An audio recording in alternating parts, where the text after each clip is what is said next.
নমস্কার বন্ধুরা, আমার এই ছোট্ট ব্লগে আপনাদের স্বাগত। ব্লগটি শুরু করছি আমি ইতু পুজো উপলক্ষে। তো আজকে আমি ইতু পুজো করছি কিভাবে আপনাদের সাথে সেটা শেয়ার করব। এই পুজোতে সাধারণত সংক্রান্তির দিনই ঘট বসাতে হয়, আর অঘ্রাণ মাসের 4 রবিবার নিরামিষ খেয়ে এই পুজো করতে হয়। যে বন্ধুরা, এখানে 3টি ঘট দেখতে পাচ্ছেন। যেহেতু আমরা বাড়িতে 3 জন সদস্য আছি, আমি হাজব্যান্ড আর ছেলে, তো আমরা এখানে 3টি ঘটই নিয়েছি। প্রথমে ঘরটিকে হলুদ দিয়ে স্নান করিয়ে নিলাম।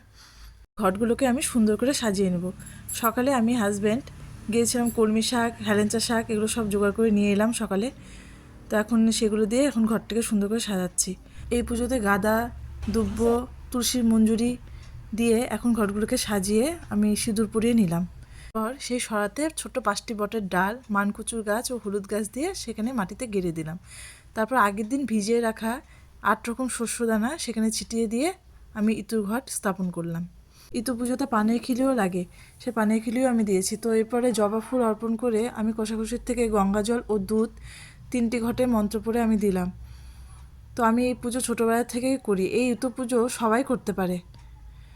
আমার তো খুব ভালো লাগে, ছোটোবেলা থেকে এই পুজো আমি করে আসছি। তো তোমরা কে কীভাবে ইতু পুজো করো অবশ্যই কমেন্ট করে জানাবে। আমার পূজা কেমন লাগলো অবশ্যই কমেন্ট করে জানাবে বন্ধুরা। জয় মা ইতু।